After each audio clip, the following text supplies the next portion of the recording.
안녕하세요. 온통보감 한의사 박경숙입니다. 우리가 건강에 영향을 주는, 좋은 영향을 주는 미네랄 하면 어떤 것들이 떠오르세요?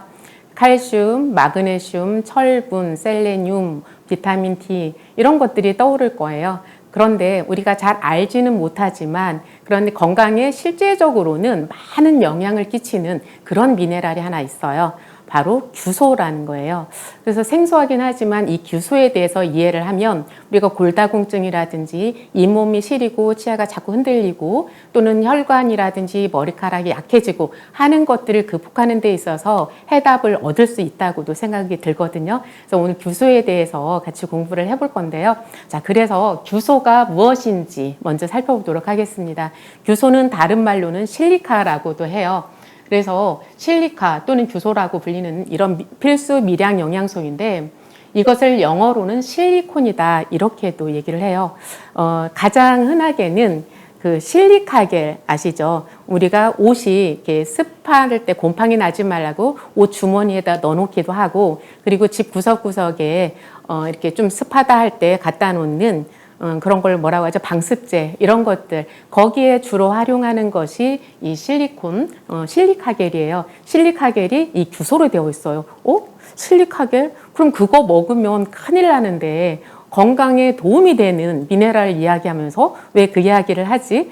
조금 더 지나가면 이해가 되실 거예요. 어쨌든 이 규소라는 것은 실리카라고도 한다. 그리고 화학 그 원소 기호르는 SI라고 해요. 그런데 이 SI 규소가 지구의 그 지각 중에는 두 번째로 많은 그런 물질이기도 해요. 27.6%나 차지하는데요. 그래서 이 규소 자체가 많은 것이 아니라 이 규소와 이루어진 규소 화합물 이것이 이 구성물의 부분을 차지한다. 그래서 뭐 모래라든지 석영이라든지 이런 것들이 전부 이 주 원료가 그 규소 화합물이다. 이렇게 이해를 하시면 될 것 같아요. 그래서 지구의 지각 중에는 규소 화합물이 27.6%를 차지하고 있다. 이렇게 보시면 되고요. 자, 규소가 무엇인지 조금 더 들어가 볼게요. 그럼 인체 내에서는 규소가 얼마나 필요할까? 우리 몸에는 대략 성인 몸무게 한 60kg을 기준으로 했을 때 대략 18g 정도 함유가 되어 있어요. 그래서 인체의 0.5% 이 정도의 규소가 들어있는데요. 정말 얼마 안 되죠. 0.5%밖에 안 되니까. 그런데 그 작은 양의 미네랄을 가지고 모든 장기의 어떤 노화 그리고 산화되는 것을 방지하는 데 있어서 역할을 담당하게 돼요. 그리고 피부와 혈관, 모발, 뼈, 관절, 치아 이런 것들이 많이 포함되어 있으면서 튼튼하게 만들어주는 그런 역할을 하게 되는데요. 즉 결합 조직을 튼튼하게 하는 기능을 하고 있다. 이렇게 한마디로 이제 이해를 하시면 될 것 같아요. 그런데 이런 결합 조직뿐만 아니라 뇌 안에 있는 그런 송과체에도 존재하기 때문에 뇌 건강을 유지하는 데 있어서도 이 규소가 필수적이다. 이렇게 보시면 되겠어요. 그래서 건강 유지에 있어서 빼놓을 수 없는 그런 미네랄 이것이 이제 규소인데요.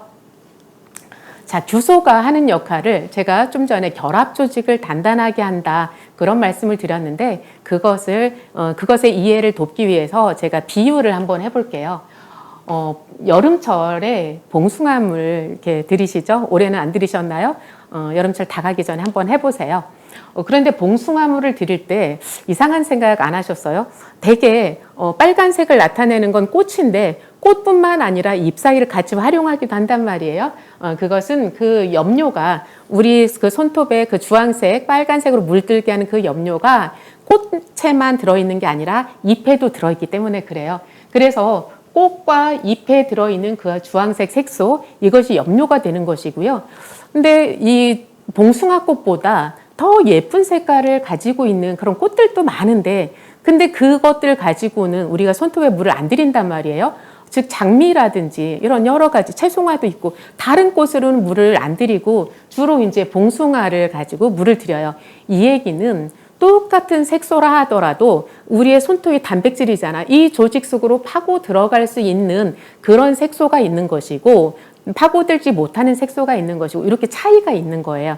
그래서 미네랄에도 이 미네랄이 각자 해주는 역할이 다 다르고 그리고 이 뼈나 어떤 조직에 들어가서 작용하는 그런 미네랄이 있는 거고 또는 혈관에서 혈액이 순환될 때 작용하는 그런 미네랄이 있는 거고 서로 다른 기능이 있는 거죠. 그럴 때 주로 결합 조직에 작용하는 것이 이제 이 규소다 그런 건데 자 그런데 이 주황색 색소를 이 손톱에 물이 더 잘 들게 만들어주는 건 이것을 매염제라고 하면 되는 거예요. 그래서 우리가 봉숭아를 콩콩 찍을 때 백반가루라든지 소금 이런 것들을 이제 넣고 찢잖아요. 그래서 백반이나 소금을 같이 활용을 하면 이것이 이제 물이 손톱에 더 잘 들어가게 이런 역할을 해주는 거예요. 제가 어떤 말씀을 드리고 싶어서 이 말씀을 드리는 거냐면 이렇게 봉숭아 물이 손톱에 더 잘 들 수 있도록 그 매개체 역할을 해주는 것이 이 백반이나 소금인 것처럼 이 규소라는 것이 우리 몸의 결합 조직에 있어서 그런 이렇게 백반처럼 만들어주는 매개체 역할을 한다 이렇게 이해를 하시면 된다는 거예요. 그래서 뼈와 혈관의 재료가 되어 혈관 질환과 골다공증을 예방하고 면역력을 증진시키는 데 도움을 준다. 이제 이런 효능이 있다고 했는데 그것을 왜 골다공증에 효과를 내는지 한번 보시면요. 뼈의 구성 물질을 그 구성 성분을 보시면 쉽게 이해가 될 수 있어요. 뼈 하면 이제 뼈가 약하고 골다공증이다 있다 하면은 여러분들은 뭘 챙겨서 드세요? 주로 칼슘, 비타민 D 이것만 생각을 하잖아요. 그죠? 그런데 실제로는 뼈의 구성에 있어서 칼슘이 전부가 아니라는 거예요. 35%는 이 콜라겐이라는 단백질로 이루어져 있고요. 그리고 45%가 칼슘이고 나머지 이제 수분 이렇게 구성이 되어 있어요. 그러니까 뼈의 구성에 있어서 이 칼슘만 채운다고 해서 뼈가 튼튼해지는 게 아니라는 거예요. 오히려 칼슘만 많이 있으면 그냥 뼈가 단단해지기만 하는 거예요. 어떻게 보면 석회화된다 이런 걸 생각해 보세요. 석회화가 되면 이게 탄력성이 없고 그냥 뚝 부러지는 이런 상황이 될 수 있어요. 그래서 이 콜라겐이 부족한 상태에서 칼슘만 많으면 뼈가 골절이 더 잘 일어날 수 있는 거예요. 콜라겐은 탄성을 주는 그런 성질을 가지고 있다고 보시면 돼요. 아기들 같은 경우는 이 콜라겐이 굉장히 풍부하게 작용을 하기 때문에 넘어져도 뼈가 부러지지 않는 거죠. 그래서 우리의 뼈가 튼튼하게 유지가 되기 위해서는 이 탄성을 유지할 수 있는 콜라겐과 그리고 뼈의 강도를 조절할 수 있는 칼슘 이것이 어우러져야 되는데 이 칼슘이 뼈에서 잘 결합할 수 있게 해주는 것 이것이 콜라겐이고요. 이 콜라겐을 구성하는 주 물질이 바로 규소예요. 자, 규소라는 것은 콜라겐을 구성하는 주 물질이기도 하고 그러면서 이 칼슘이 콜라겐과 잘 결합할 수 있도록 만들어주는 그런 역할을 하는 거죠. 그래서 어떻게 보면 골다공증에 있어서 가장 필수적인 영양소 하나를 대라 그러면 규소가 될 수 있는 거죠. 이해가 되셨죠? 봉숭아 물 들이기 위해서 백반처럼 우리가 뼈를 튼튼하게 하고 혈관 조직을 튼튼하게 하고 하는 데 있어서 이 규소가 없으면 그 튼튼하게 하는 작용을 제대로 할 수 없다. 이런 설명을 드리고요. 자, 그 외에도 이제 규소의 성질에 대해서 효능에 대해서 좀 더 살펴볼게요. 앞에서 말씀드린 것처럼 칼슘과 콜라겐이 잘 결합할 수 있게 하기 때문에 이제 성인에게 있어서 골다공증을 예방하는 데 있어서도 필요하지만 어린아이들 성장 단계에 있을 때 그 뼈 형성이 초기 단계에서 뼈가 잘 성장할 수 있도록 생성해 주는 데 있어서 이 규소가 꼭 필요하기 때문에 어린이 성장기 이때 꼭 필요하다 이렇게 이해하시고요. 그래서 콜라겐은 칼슘을 뼈에 정착시키기 때문에 어린이뿐만이 아니라 노인에 이르기까지 누구에게나 중요하다 이렇게 보시면 되고요. 그 외에도 혈관이나 뼈 외에도 그 모든 장기의 형성에 이제 관여를 하고 있고요. 그리고 강알칼리성을 띠고 있기 때문에 우리가 항상 인체가 그 산성화되는 것에 대해서 많이 염려를 하고 있잖아요. 그런데 이 규소라는 것은 알칼리성을 띠고 있기 때문에 혈관에 딱 들어갔을 때 바로 이 pH를 조절해 주면서 그 산성도를 조절해 주기도 하고요. 그리고 혈관을 튼튼하게 하고 피를 맑게 해서 혈액순환을 원활하게 하는 그런 역할을 하기도 해요. 그런데 이렇게 중요한 규소가 아기 때는 굉장히 그 몸에 풍부하게 저장되어 있는데 이것이 이제 나이가 들면서 이 규소가 점점 줄어들게 돼요. 그래서 이 밖에서부터 규소를 충분히 섭취하는 것, 이것이 이제 중요한 문제로 남을 텐데요. 그런데 이게 이제 몸 안에서 줄어들기도 하고, 그리고 실제로 우리가 규소의 섭취량이 줄어들고 이러면서 이제 뼈나 혈관이 자꾸 약해져 가는 거죠. 자, 그런 측면을 봤을 때 이제 규소는 어디에서 우리가 많이 이제 얻어올 수 있을까? 이런 걸 좀 살펴봐야 될 텐데요. 그런데 규소를 이제 살펴보면서 제가 한약재 중에서는 규소를 활용한 대표적인 약재가 뭐가 있을까? 이걸 살펴봤어요. 물론 모든 식물, 그 흙에서 이 지각의 그 구성 물질 중에 그 26%, 27%를 규소 화합물이 차지하기 때문에 이 땅에 뿌리를 받고 자라는 그 식물들에는 일정 정도 규소가 있게 되어 있어요. 그런데 그 외에도 규소의 그 함유량이 굉장히 높은 약재가 하나 있더라고요. 그것이 바로 활석이라고 하는 그 돌인데요. 이 돌을 활용해서 한약재에 그 한약 처방을 해오기도 했었어요. 그래서 규소를 이제 살펴보면서 이 활석을 어디에다 활용했었지? 이걸 다시 살펴보니까 재밌게도 이것이 어떤 소변을 시원하게 나오게 한다든지 아니면 여드름이라든지 이런 염증에도 사용을 하는데 이제 조금 더 중심된 작용이 뭐냐면 요결석이나 담낭결석 이런 결석이 생기지 않게 하는 그런 작용을 하더라. 이제 여기에서부터 우리가 평소에 규소라는 그 미네랄을 충분히 섭취를 하면 그 신장이라든지 담낭에 돌이 생겨나는 것을 막을 수 있을 뿐만 아니라 그리고 소변이 시원하게 나오지 않는 것들을 좀 치료할 수 있고 그리고 여드름이라든지 어떤 종기라든지 이런 염증이 생겨나는 것을 예방해 줄 수 있고 실제로 이렇게 사용해 오고 있었다라는 거죠. 자, 이렇게 신장이라든지 혈관 신장은 깨끗하게 하기 힘든 걸로 생각을 하잖아요. 그런데 신장에까지도 직접적인 영향을 끼치는 것이 규소다. 이렇게 살펴보았는데 그럼 규소를 이렇게 치료의 영역에 있어서는 언제부터 활용했을까 궁금하시죠? 그것을 처음에 발견했을 때 이제 우모라는 이름을 붙이게 되었는데요. 이것은 모래라든지 이런 자갈에는 규소가 아무리 많이 있어도 그걸 우리가 먹을 수는 없잖아요. 그죠? 그런데 이것이 용암이 분출이 되면서 이제 모든 바위라든지 돌들이 막 녹잖아요. 그 녹았을 때 그게 증발했다가 그 수증기가 다시 물이 되면서 생성된 그 물을 먹었는데 그 물을 마시면서 몸이 건강해지는 것을 이제 알게 된 거예요. 발견하게 된 거죠. 그러면서 모든 것들을 낫게 한다, 치유한다 하는 그런 의미에서 우모다라는 이름을 붙였는데요. 그래서 이 우모를 만들어낼 수 있는 돌, 우모라는 돌이 있기도 해요. 어쨌든 이렇게 이제 용암에서 분출된 그 수증기가 액화된 그 물, 거기에서부터 이 활성 규소 실제로 돌에 들어있지만 그걸 수용성으로 녹여낸 그런 규소를 이용하게 된 거예요. 이런 것이 이제 의학적으로까지 활용되는 이런 단계에 이르게 된 거죠. 자, 이렇게 된 거고요. 그런데 그 천연 유래 물질, 이 규소수는 이제 만들어진 것을 이용하지 않고서는 우리가 가져올 수 없잖아요. 평소에 우리가 먹는 것들 중에서 그럼 이 규소를 많이 가지고 있는 게 무엇인가 궁금하셨죠? 그 대표적인 게 이 쇠뜨기 풀 아시죠? 쇠뜨기 풀이 있고 그 다음에 천년초라는 선인장이 있고요. 그 다음에 연근이 있어요.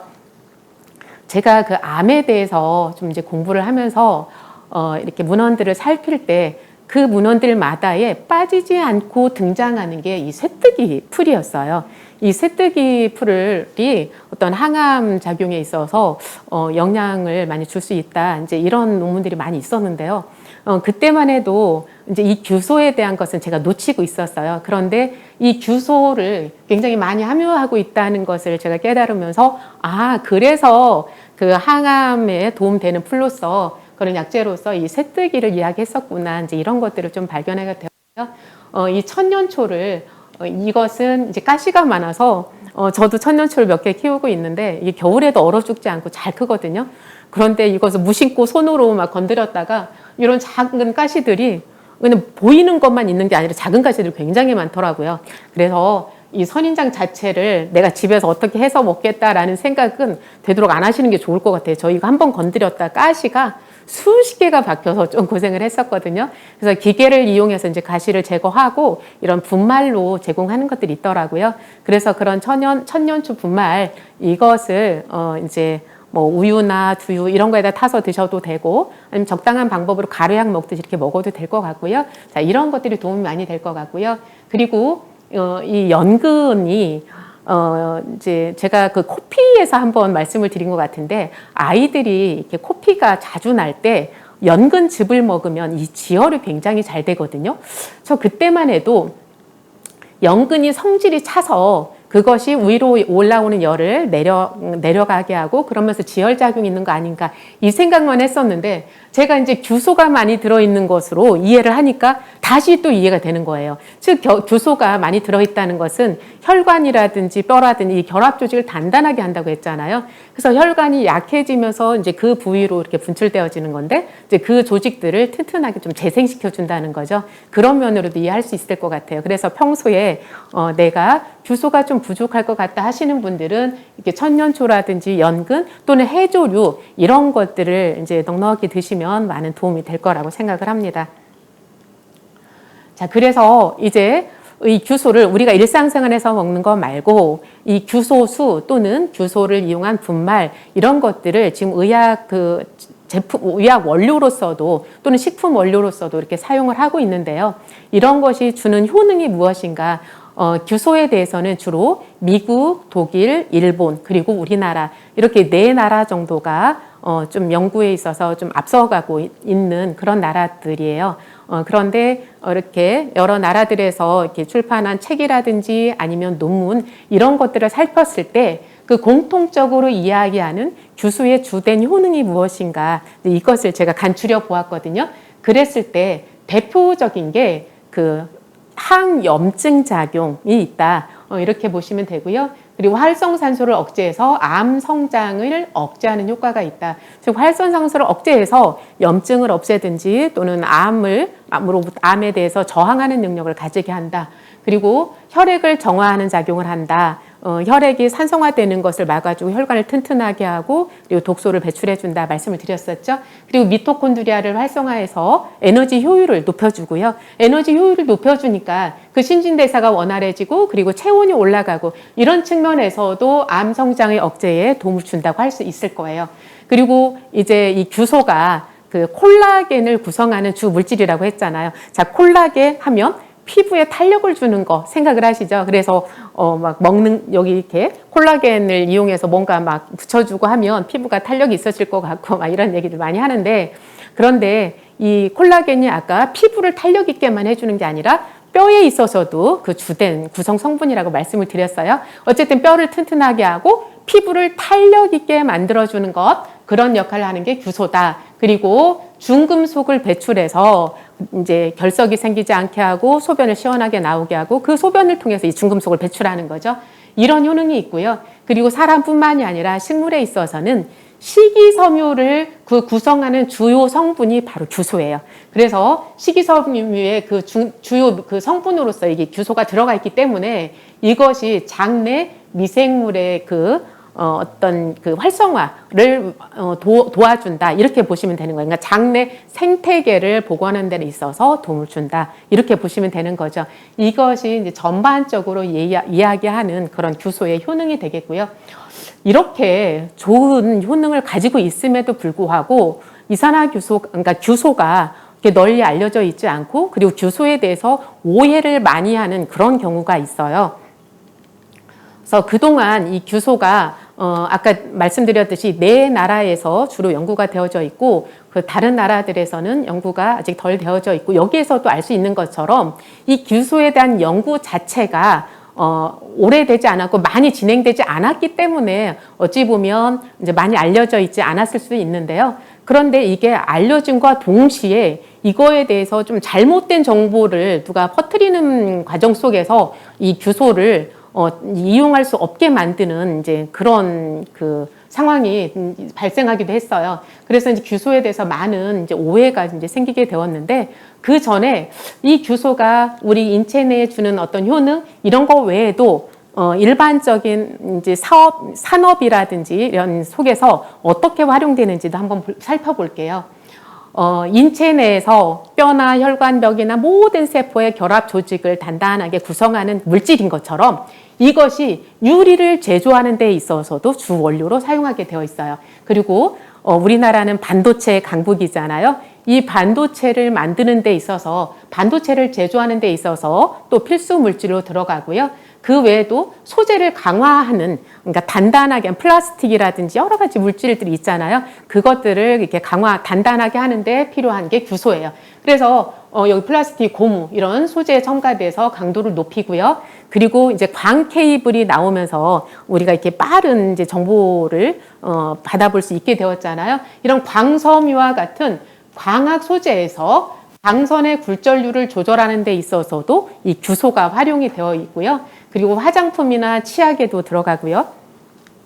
줄기세포를 만드는 데 있어서도 꼭 필요한데요. 줄기세포라는 것은 이제 무릎에 연골이 닳았을 때 이렇게 줄기세포 치료를 많이 하잖아요. 그 외에도 이 줄기세포라는 건 스템셀, 식물로 치면 뿔이랑 똑같은 거예요. 머리카락을 만드는 줄기세포, 연골을 만드는 줄기세포, 이 피부를 만드는 줄기세포, 항상 그거의 씨앗, 뿌리 이렇게 이해를 하시면 되는데, 그런데 그 씨앗을 이렇게 무릎에다 딱 심었어요. 또는 머리에다 이렇게 심었어요. 그런데 이것이 거기서 뿌리를 내리지 못하고 잘 자리 잡지 못하면 연골이 재생이 안 될 거잖아요. 그죠? 이런 것처럼 이 줄기세포가 이렇게 잘 얘가 그 뿌리를 내리면서 주변 조직들과 잘 결합할 수 있도록 만들어주는 것, 그 역할을 하는 게 바로 규소라는 거예요. 그래서 이 첨단 의료의 상황 속에서도 사용되는 게 이제 규소라고 이해를 하시면 되는 거고요. 그 외에 가장 많이 활용하는 것이 식품에서 활용을 하고 있는데, 식품에 보면 뒤에 첨가물로 이산화규소 그렇게 돼요. 그러면 막 요즘은 이제 이산화규소가 무슨 독약이나 되는 것처럼 우리는 이산화규소를 사용하지 않습니다. 막 이런 것을 자랑처럼 내세우는 이런 경우도 있는데요. 그게 이제 좀 오해에서 비롯된 것이다. 이제 제가 말씀을 드렸고요. 왜 식품에다가 이산화규소를 사용하냐면 제습제나 흡수제로 사용돼요. 습기를 흡수하거나 제거하는 데 활용할 수 있다. 이게 식품이 건조된 그 가루, 분말 형태의 식품이 이것이 습을 먹거나 하면 변질이 될 수 있잖아요. 그럴 때 습을 먹지 않게 해주고 가루가 정상적으로 잘 오랫동안 보존될 수 있게 해주는 그런 역할을 하는 게 규소라는 거예요. 그러니까 규소라는 것은 규소 자체가 원래 가지고 있는 그런 효능도 있지만 이렇게 첨가물이나 아니면 보충제라든지 이런 역할을 감당하기도 하고 있다. 그런데 아까 말씀드렸던 것처럼 식품에 규소가 들어가 있으면 이제 이게 마치 몸의 건강에 굉장히 해로운 것처럼 이렇게 얘기를 했는데, 그 대표적인 게 규폐증을 얘기를 해요. 그래서 규폐증이라는 것은 이 규소 성분이 폐로 들어가서 이 폐를 망가뜨리는 그거를 말하는 거예요. 쉽게 말하면 진폐증을 이야기하면 되는데요. 그런데 이 규폐증 때문에 규소를 먹지 말라 이렇게 이야기하는 것은 무엇과 똑같으냐면 철분을 먹지 마라 또는 칼슘을 먹지 말라 하는 얘기랑 똑같은 거예요. 우리가 철분이라는 것은 쇠 있잖아요. 철분을 먹는다는 것이 쇠를 먹는 건 아니잖아요. 그죠? 쇠를 이렇게 이제 가는 작업을 한다고 쳐봐봐요. 그럼 그 쇠가루가 날리죠? 그것이 폐로 들어가면 당연히 폐에 해로울 거예요. 그렇죠? 또 광산에서 일을 하실 때 이제 그 광산 먼지들 이런 것이 우리 몸에 들어가서 폐에 직접 들어가면 이것이 당연히 해로울 거예요. 그러니까 규소만 그런 것이 아니라 모든 이제 광물질이라든지 아니면 철강 물질이라든지 모든 것이 그 상태로서 그대로 가루로, 그러니까 분진 형태로 폐로 들어가면 우리 몸에 해를 줘요. 그렇지만 칼슘이나 철분이나 마그네슘이 우리 몸에 해로운 물질이라고 누구도 이야기하지 않잖아요. 그죠? 이것은 우리 몸에서 흡수할 수 있는, 우리 몸을 돌아다니면서 역할을 담당할 수 있는 이온화된 상태로 우리가 섭취를 하기 때문에 그런 거예요. 그래서 우리 건강에 영향을 주는, 도움을 주는 규소라는 것은 이 식물을 통해서 아니면 정제된 어떤 규소수를 통해서 아니면 규소 분말을 통해서 그것을 통해서 우리 몸에 이온화돼서 들어가고 그것들이 우리 각 몸의 어떤 조직들을 튼튼하게 만들어주고 혈관을 정화하고 이런 역할들을 하게 되는 거죠. 그래서 우리가 건강에 도움을 주는 규소, 이것을 이야기했을 때 이것은 그 규폐증을 일으키는 그 규산염과는 완전히 다른 것이다. 이렇게 이해를 하시면 될 것 같아요. 자, 오늘은 다소 생소할 수 있는 규소라는 미네랄에 대해서 알아보았습니다. 평소 골다공증으로 고생을 하거나 아니면 치아가 흔들리고 약해져 있는 분들, 머리카락이 무서지고 손톱이 자꾸 갈라지면서 부서지고 피부가 얇아지고 약해져 있는 분들, 그리고 평소 혈관 질환이 있어서 고지혈증이라든지 동맥경화 이런 것들 고생하고 있는 분들, 그리고 내 아이가 뼈가 좀 약해져 있지 않을까 걱정이 되고 뼈가 튼튼하게 자랐으면 좋겠다는 이런 마음을 가지고 있는 분들, 이 모든 분들에게 이 규소가 많은 도움을 줄 수 있을 거라고 생각합니다. 이 규소를 알므로써 여러분들의 건강관리에 조금이라도 또 보탬이 되는 그런 시간이 되었기를 바라겠습니다. 고맙습니다.